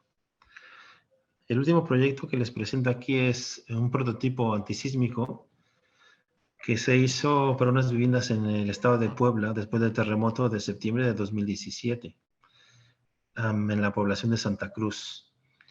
Y entonces aquí Carlos propuso una cosa que él llamó triedro solidario, que era un refuerzo estructural en las cimentaciones de la vivienda para que realmente, pues claro, no volvieran a caerse las casas, ¿no? Porque todo ese pueblo campesino, pues arrasaron sus viviendas. Y aquí fue en colaboración con un amigo de Carlos, que era Guillermo Briceño, con la Fundación Aplauso al Corazón, que es de Guillermo Briceño, que lo vemos aquí en la foto de abajo a la derecha. Y estas fotos me las envió María Eugenia Hurtado para, bueno, pues para tenerlas y poder hacer un artículo que al final no pude recuperar toda la información y ahora se lo he presentado como esta pequeña anécdota hacia Carlos, el último que he presentado aquí con Fundar. Pero bueno, volvemos a lo mismo, está Carlos allí, ya se lo vemos aquí ya bastante mayor, pero iba ahí, explicaba la tecnología, cómo tenía que construirlo, se ponía con ellos a armar los castillos, las varillas, en ayuda, en colaboración con gente de la Universidad Autónoma de Puebla, y están allí sus viviendas. Cuando estuve en Ciudad Juárez, ellos, un arquitecto de ahí de la universidad, pues presentó ya el proyecto de cómo estaban esas casas y fue lo mismo, fue el gran cascarón del gran galpón que después se fue rellenando y fue un éxito. La gente ha construido, ha entretejido nuevamente su pequeña historia personal en una vivienda, ¿no? Para empezar a concluir, bueno, Carlos tiene muchísimos proyectos. Este que os presento aquí, pues es una propuesta que se hizo a través de el ingeniero Julián Salas en Madrid, no sé si la Fundación Torroja también, para unas viviendas para refugiados de Mauritania en África. Entonces era el mismo concepto de bóveda, pero ahora una bóveda de yeso que se les hizo bastantes pruebas técnicas. Y volvemos a ver la mano de aquí de Carlos, ¿no? Cómo quería él que fuera el proyecto, el claro oscuro, los árboles, la decoración. Y las viviendas que se hicieron y están, ¿vale? Y en una de sus últimas publicaciones, pues tiene un libro muy bonito que va él poniendo todos sus proyectos de cómo los va desarrollando, ¿no? Y entonces está esto que es así como la vivienda para desastres. Recuerdo que hablábamos de esto cuando damnificados de un terremoto o el terremoto de Haití, que seguimos todavía con gente viviendo en tiendas de campaña hoy en día todavía, me parece.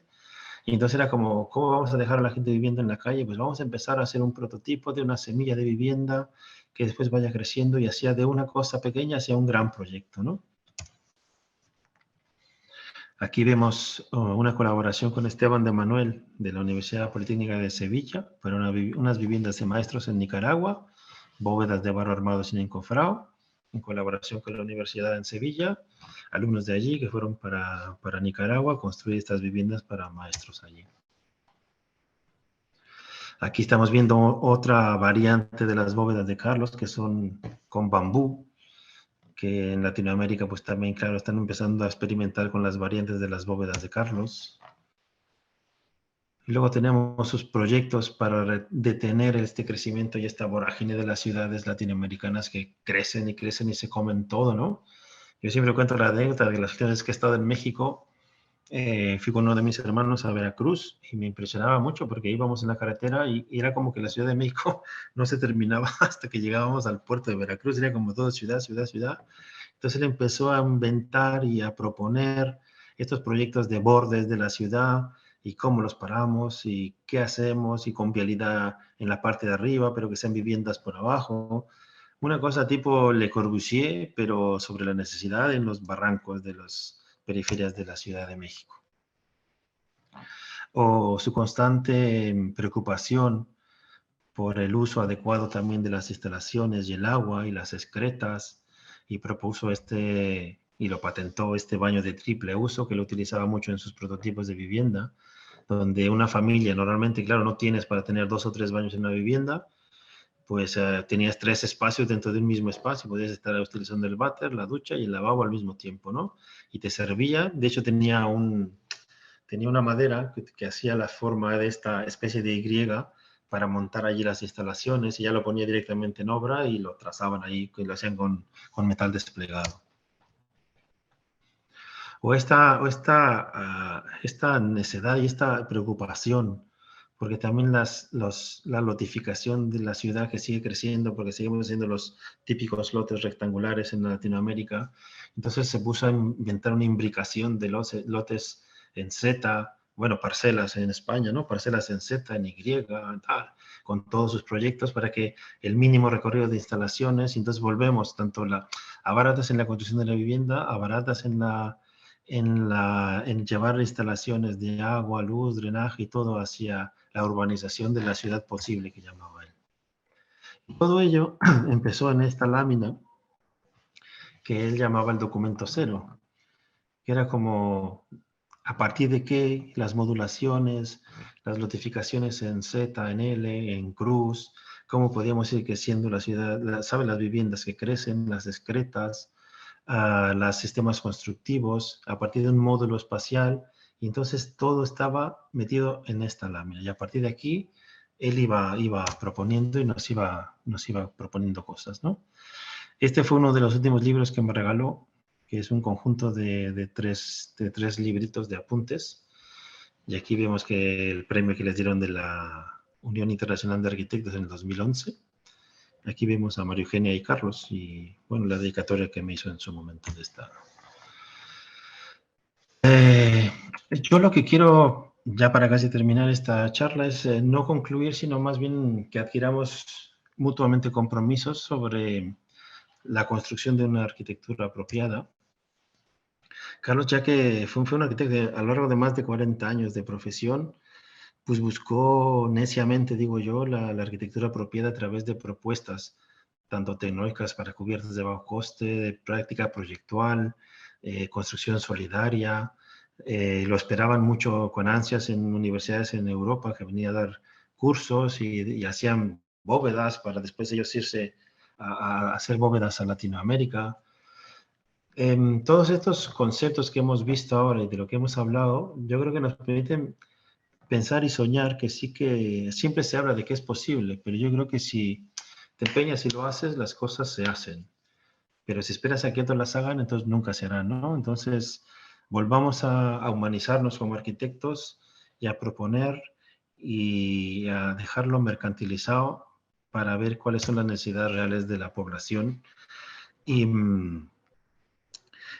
entendamos que cuando hablamos de Carlos, no solamente hablamos de propuestas de arquitectónicas, sino de un compromiso político también con el proyecto y la investigación en la arquitectura.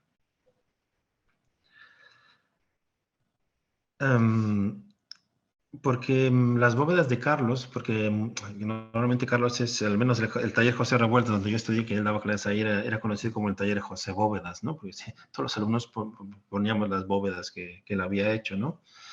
Pero son más que propuestas técnicas y proyectuales para pobladores pobres. Ya hemos visto aquí que hay mucha historia detrás, mucho razonamiento, mucho el porqué, mucho exigirnos o exigirse como una propuesta de vida, intentar hacer algo más con nuestra vida cada día, intentar sacarlo siempre, como digo yo, 1 hora más al día. Él repetía en algunas conferencias, lo vi que decía una anécdota una frase, perdón, de Cliff Staples Lewis, que decía: la tarea del educador moderno no es podar selvas, sino regar desiertos. Y creo que es ahí donde tenemos que intentar seguir regando desiertos y, y crear cosas bonitas, crear cosas para la gente donde hace falta. E intentar hacer que los entretejidos de habitantes de la tierra, pues todos podamos tener el derecho a soñar con tener una vivienda digna y una vida digna, ¿no? Aquí entremezco fotografías porque unas son de Latinoamérica, pero otras son de España misma, de Barcelona, que estamos todos viviendo una situación así como, y los arquitectos, ¿qué hacéis? ¿No veis esto, que todo esto nos hace falta? Y no sé, es un poco complicado. Por eso yo creo que siempre hablo un poco de que necesitamos la tiendita del barrio, el mercado, aceras con rampas para minusválidos que funcionen con la inclinación correcta, servicios de transporte público que sean eficientes, escuelas dignas, hospitales públicos, plazas, ¿no? Columpios y balcones con flores y triciclos rojos. Y todo eso lo enmarco aquí entre varios dibujos y bocetos de Carlos. Su vivienda donde ahora vive María Eugenia. Y me gustaría terminar, si me permitís, con estas imágenes, si me salen todas, sí, de la película que se llama El poeta y Pablo Neruda, me parece, El cartero y Pablo Neruda. Una película que vi hace muchísimos años. No sé si es una parte real o no de la vida de Pablo Neruda, pero él se va a vivir a una isla y tiene relación con este señor que sale aquí, que es el cartero, que es el que siempre le trae pues noticias de fuera y cómo está la cosa. Entonces él empieza a explicar y saber qué es la escritura, porque él quiere enamorar a una muchacha y él no sabe hablar, entonces le ayuda a escribir poesía, ¿no? Y yo me imagino siempre así con él, o sea que éramos un poco así como todos los que lo conocimos, que siempre tenías esas charlas largas y podías hablar de mil cosas, ¿no? Y recuerdo que en la parte final de la película, cuando el poeta tiene que marchar de la isla, él tiene un megáfono donde graba sus poemas y tiene que marchar y se lo deja al cartero. Le dice, mira, para que sigas tú pues con la cuestión de las letras y grabes tus cosas que tú escribes, ¿no? Entonces él va en una lancha pequeñita, en una noche estrellada en un río o en el mar donde está, y pasa la cámara y se ven un montón de estrellas, ¿no? Y entonces le dice, mire, aquí están las estrellas, y levanta el micrófono y lo levanta. Pero claro, él no puede grabar lo que está viendo, ¿no? Y entonces así como yo me acuerdo siempre de Carlos y muchas gracias. Ya está.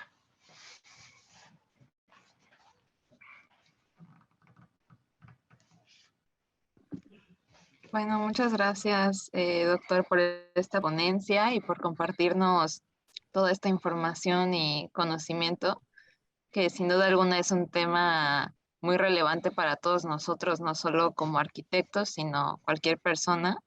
El tema de vivienda, de educación, pues es del consentimiento de todos. Y recuerden que todos aquellos que quieran participar con preguntas pueden dejarlas en el chat o levantar la mano si prefieren formularla directamente para poderles ceder la palabra. Igualmente a los que estén viendo esta ponencia en Facebook también pueden dejar sus preguntas y comentarios en el chat. Y pues bueno, voy a leer aquí algunas preguntas que tenemos de Luis Ángel Beristain. ¿Cómo se podría implementar la propuesta de obra del arquitecto González para el futuro de las ciudades, sobre todo en la sustentabilidad? ¿Quieres que yo conteste? Sí, sí, por favor. Es que yo creo que van a empezar a salir de esas preguntas que tenemos que hacer otra ponencia para contestar cada una de ellas. Yo lo que creo es, a nivel personal, yo intento siempre sacarle ese poquito más de tiempo al día e intentar hacer siempre algo más de lo que te toca hacer. Entonces, desde las instituciones o lo que la pregunta esta, pues de las propias escuelas de arquitectura, yo lo viví y es muy bonito poder hacer proyectos reales para gente real. Entonces yo creo que toda la arquitectura, las escuelas de arquitectura en México, pues tendría que tener ese compromiso social, dejar de hacer ese trabajo social que nos obligan a final de carrera y llevar la escuela a donde se necesita.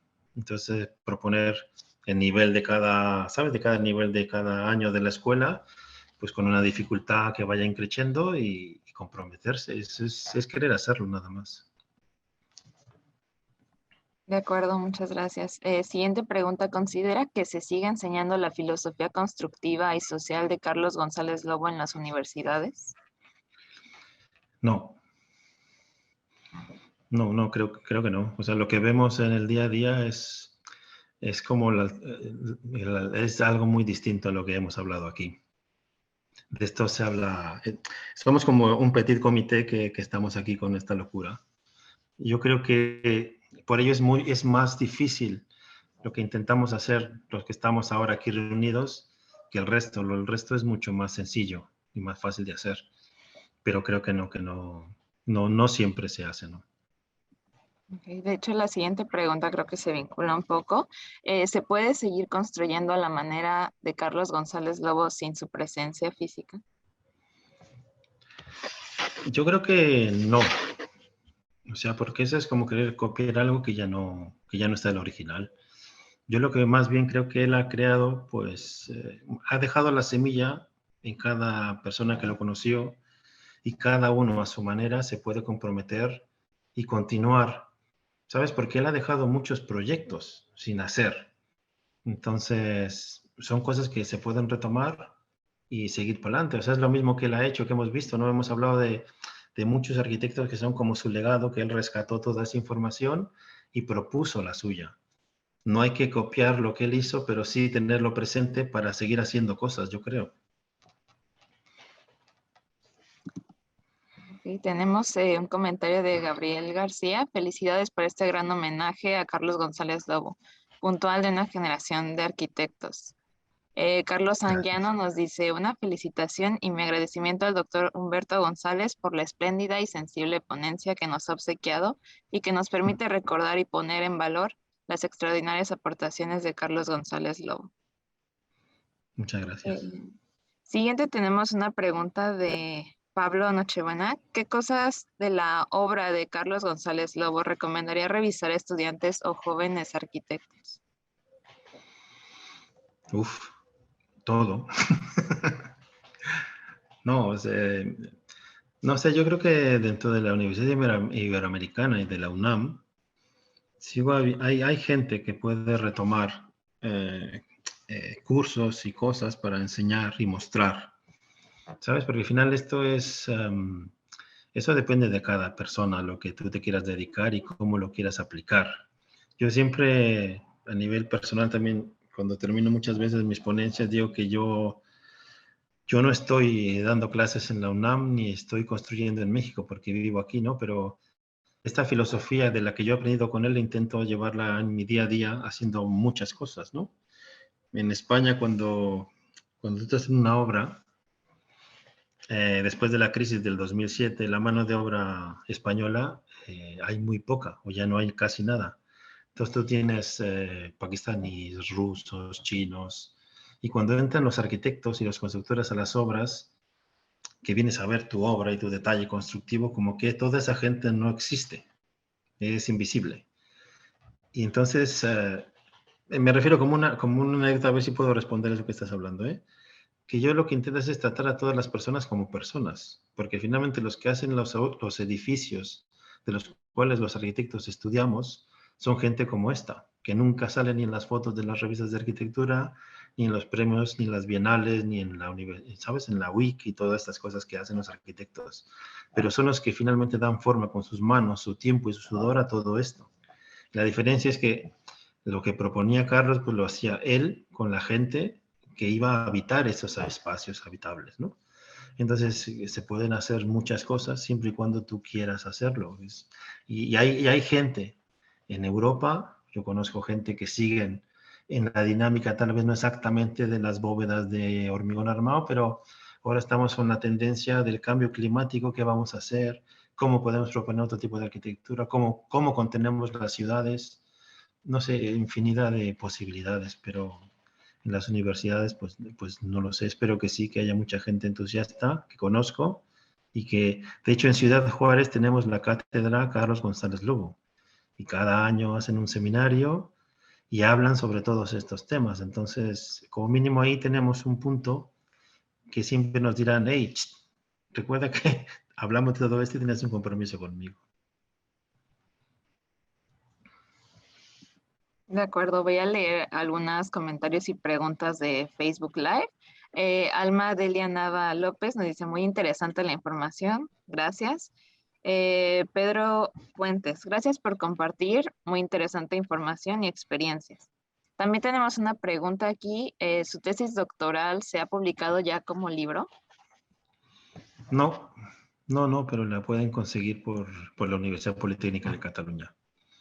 Pero bueno, es un tema pendiente que tengo, sí. Intentar que se haga un libro, sí. Okay. Bueno, Roberto González López dice, gracias, doctor Humberto. Una gran experiencia haber conocido al maestro y amigo Carlos González Lobo.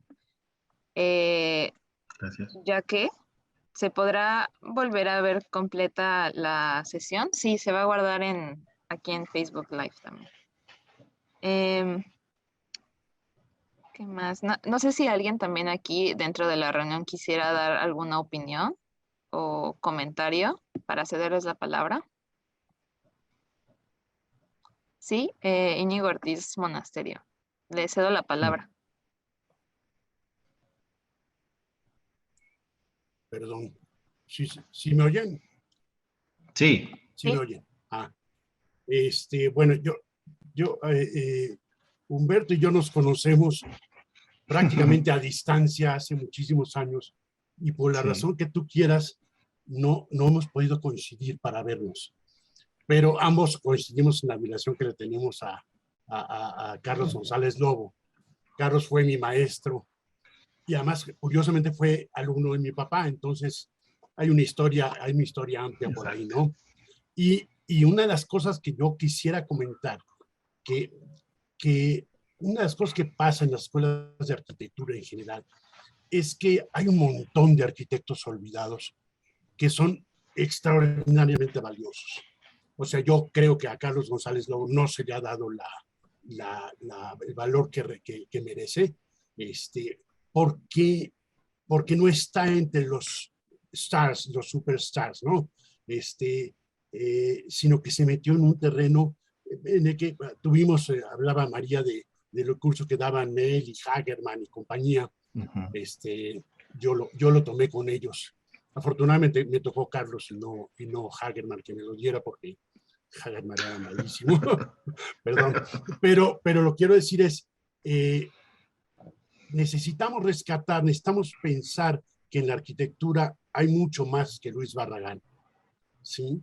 Y si te digas, las escuelas todavía hoy empiezan con Luis Barragán y te meten a Luis Barragán como si fuera la gran panacea. Por supuesto, es muy admirado Luis Barragán, pero rescatar a arquitectos como Carlos González Lobo, que te hablan de tocar la arquitectura con las manos. Yo creo que es un poco el espíritu de Carlos, es aquí estoy subido ahí en la cimbra y están los muchachos untando el concreto y ensuciándose las manos para entender que la arquitectura es eso, ¿no? Que no es nada más renders, que sí lo es, pero no es nada más renders, ¿no? No es nada más lo bonito, que también lo es, ¿sí? Sino este tema de lo funcional. Entonces, yo felicito a mi amigo Humberto, y lo quería decir con palabras y no con texto, porque además de que lo admiro como poeta, porque es un gran poeta, Humberto,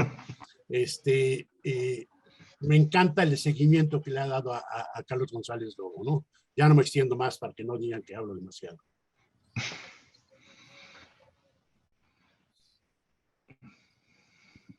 Sí, Freddy La Madrid, ¿quisiera comentar algo? Sí, gracias. Bueno, pues yo te había escrito por el chat, pero ahora voy. Hola Humberto, mucho gusto. Fue una exposición muy bonita y muy completa.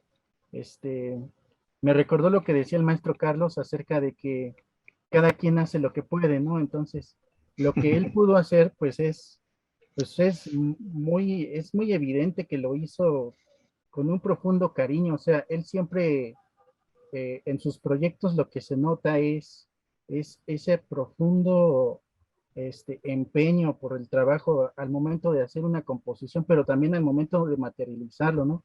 Fue un gran maestro, fue mi maestro, creo que yo soy de sus últimos alumnos, y pues estoy muy contento de haber visto tu exposición. Había escuchado de ti, de parte de él, pero nunca te había visto trabajando, o sea, en una exposición, y por ahí había visto publicaciones tuyas en internet. Entonces, pues mis felicitaciones y qué gusto de verte, y gracias que haces esto. Gracias, Freddy. Gracias, tío.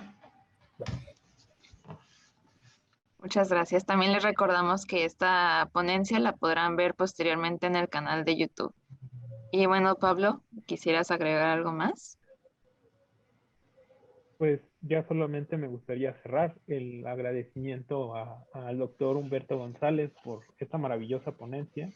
Realmente agrupar todas las vivencias de Carlos González Lobo y todos los proyectos que hizo, creo que en esta fecha, a un año de su partida, es muy, muy valioso.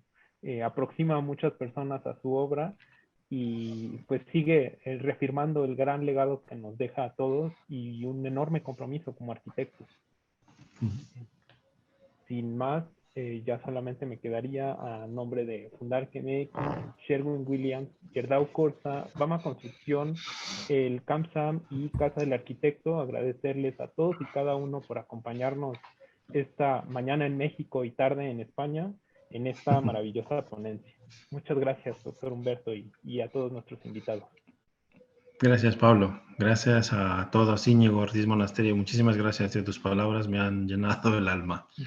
Pablo, si me permites, me gustaría simplemente cerrar con una cosa que había rescatado de un poema que había escrito hace mucho tiempo, y creo que con eso podríamos cerrar si me dejas.